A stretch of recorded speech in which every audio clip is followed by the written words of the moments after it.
Hey guys, this is Peter, and I built an off-grid solar system about a year ago. In fact, I've just looked it up, and it's almost to the day a year ago. And I want to show you what I've learned over that year because I have been using it consistently. I have over 184 full charge cycles on the battery in the system that I have. That means that there's 184 days that I took it down below 50% and brought it back up to full charge. So yeah, I have been utilizing this and it is pretty great. Now, when I talk to friends and family about going solar, they often say, oh yeah, we looked into it, but it was too expensive. And the prices they shared with me are pretty staggering, like $70K. Well, the problem is they're trying to replace their bill and say, I want to get rid of this bill completely. I would advise against that.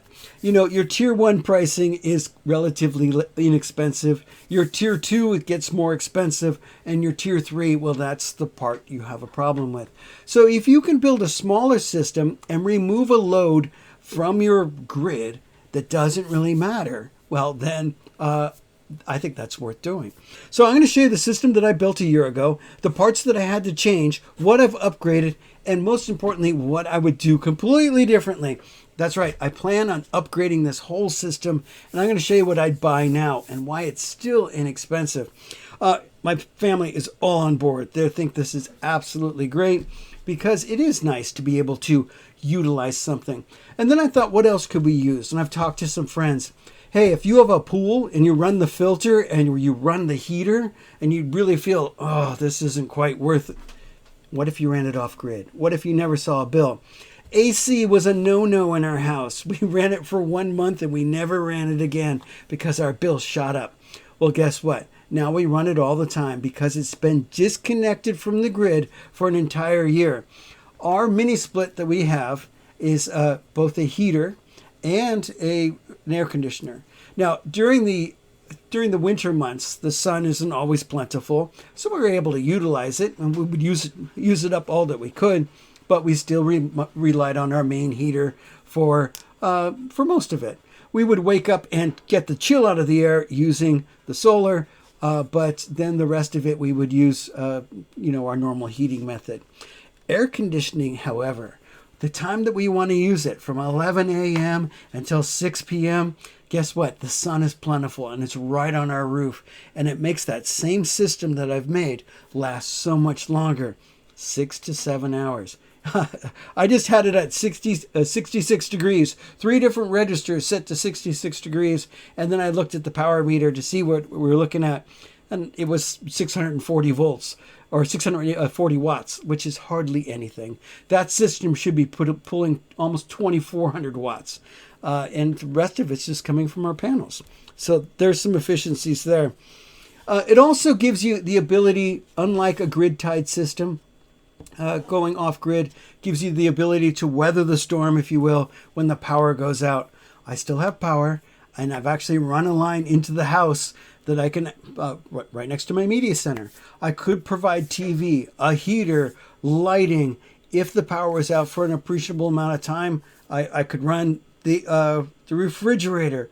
I could run all sorts of things. So if you're a DIYer, this is a great thing to have around. You get to utilize it every single day.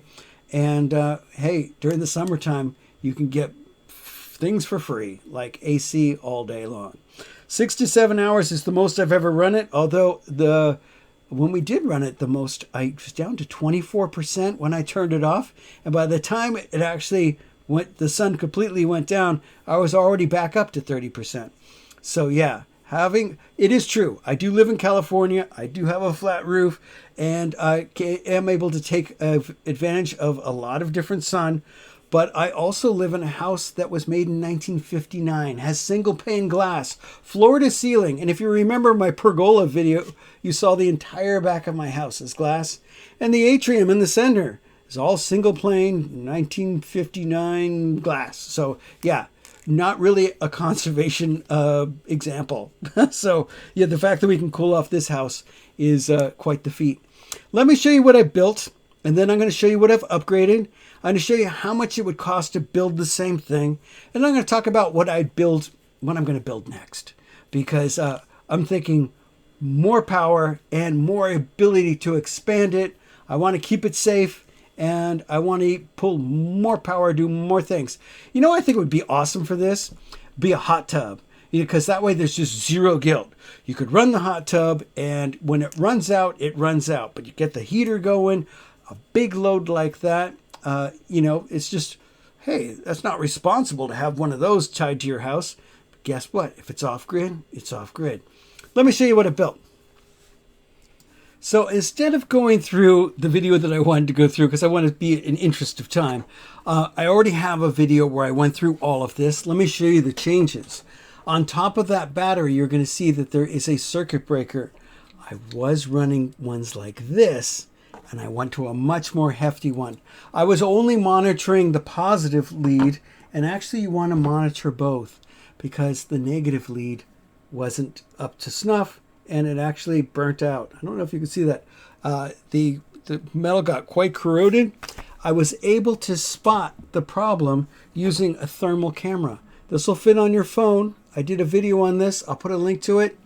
It is pretty great. I've been using this for a lot of things. It helps you see what you can't see. So I really like that, and I'm going to put up an image of that. Look, I can see what the warmest thing in this picture is instantly. I don't have to look around or I might miss something. No, it'll show me what's the warmest thing on the screen. I can tell in a second. It comes with a nice little cable too, so it'll fit with your phone. Hey, if you have a modern phone and it's Type-C, it is a Type-C device. It will work with Apple and it will work with Android. And all I got to do is, here, I'm going to unlock my phone. I don't even have to find the app. I simply plug it in. It'll launch its own app and ask me to enable the thermal device and confirm the parameters. Look, it's already doing it. It's already here. Here's me. Wow. It'll show you what the warmest thing on the screen is right now, and that is 34.5 degrees. I have it set to Celsius. Celsius works pretty darn well. It'll show me what the warmest thing on the screen is, and I can decide, hey, 70 degrees C is fine for this. But when you see something that's at 140 C, you go, wait a second. And guess what? That was this wire, and I was able to spot it before this even spotted it. So this is a much better way to do it. I definitely want to stay safe. You'll notice I have two different MPPT controllers, the blue boxes. That's where my two different arrays of solar panels. You saw a picture of those. I'll put it up on the screen. Yeah, that's where they go right now. But when I go to an all-in-one unit, I did find one that has two MPPT controllers in there. See, the reason I had to do two strands is as you combine them together, whether you do series, which you're going to add all the voltages, guess what? When your panel has a 26 volt open voltage, you have to make sure that you fit in this, and both of mine were 100. So I did 2S, 2P, which means 2 in series and 2 in parallel. And I ran 2 different strands. And that's why I used 2 different controllers. But hey, I'm going to be able to do it better because now I know what I'm looking for. Also, you'll notice there is an electric box. It looks like the one from your house. I wanted to do that to get proper home circuits on all this stuff so that I wasn't going to have any surprises. And I think that was a good thing. So to that circuit breaker, I picked thicker wire, and that was key. I'll put links to all that stuff so you can see exactly what I chose. But hey, also ask me questions down below. I really liked learning how this all worked, and I found that invaluable. Let me show you what I would buy today.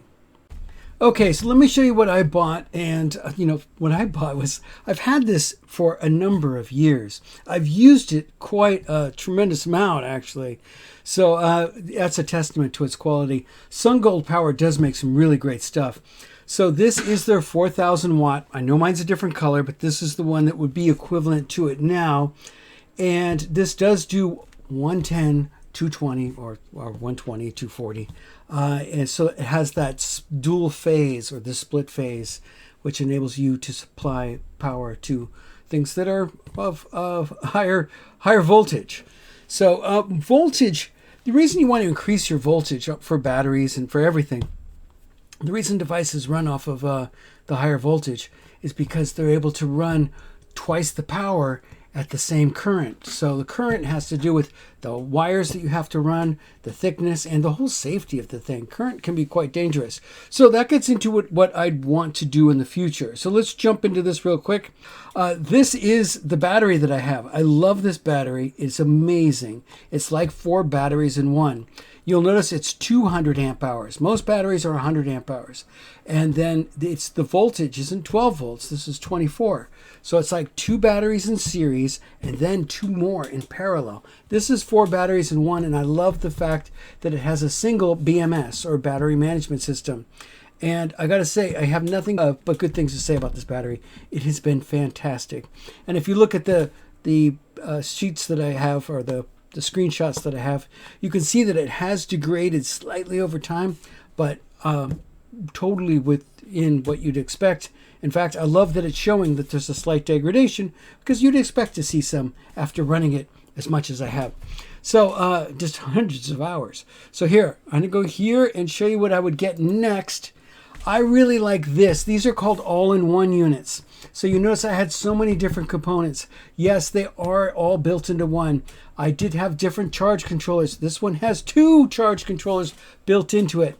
Mine was 4,000 watts. This is 6,500 watts. This is still one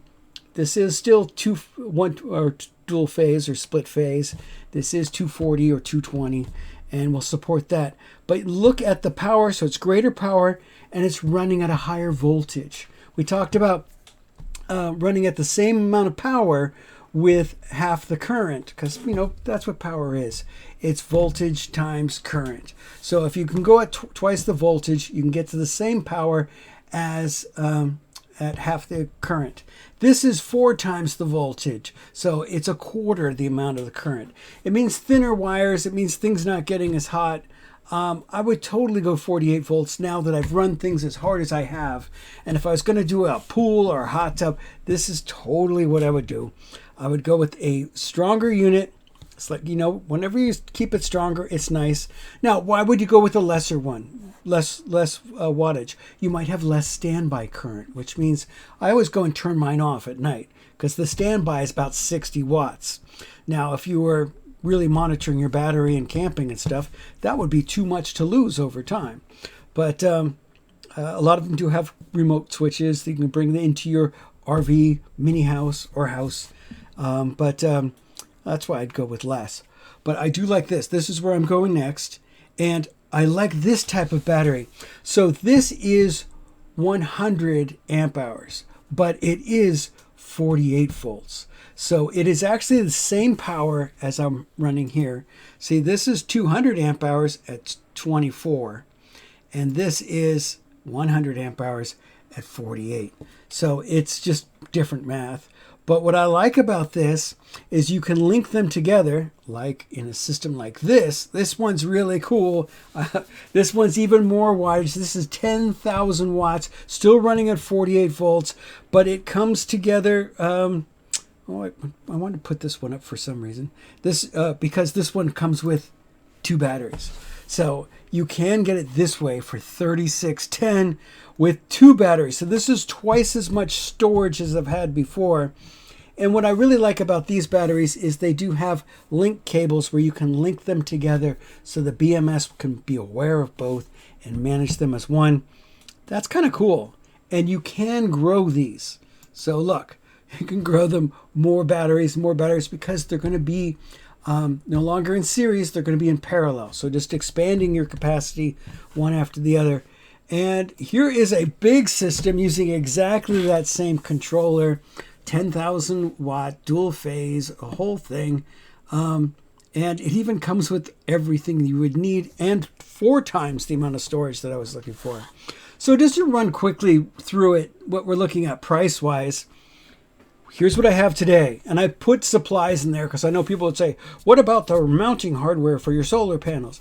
All right, so I'll put that in there. And what about that really neat kill switch you had? Okay, that's in there too. You'll notice that actually in this one, they have the same kill switch that I use. That's great. So that was just a coincidence.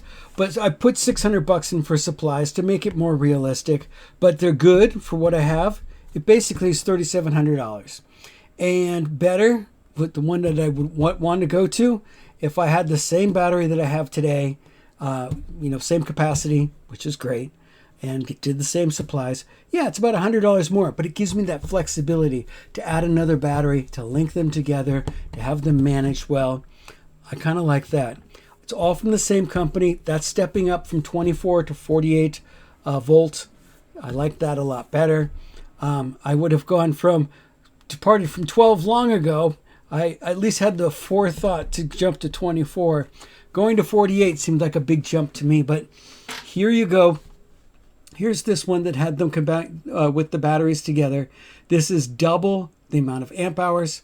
This would be 200 times 2, so 400 amp hours, twice the power that I currently have. The time, way more power than I have. That's 6,500. Did I get that wrong?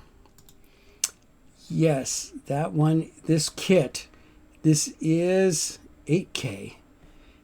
So yeah, that should be 8,000. And yeah, the price here. So it's increase here, and a very subtle increase here. I mean, for the amount of extra storage that I'm getting, this is great. So I've been really pleased with this. I get a huge use out of it. And I think if you have a pool or a hot tub or an air conditioner that you just can't use because you really can't justify all this power, well, guess what? If you have a rooftop, you're letting money go out the window. You don't need to spend 70 grand. You can get away with a lot less. Even if you go really big, still a lot less. Anyway, guys, hey, thanks so much for watching. If you like this, give thumbs up. Do ask questions down below. Try to make them as clear as possible so they help other people, and I will answer them as clearly as I can. Thank you so much. Catch you in the next one.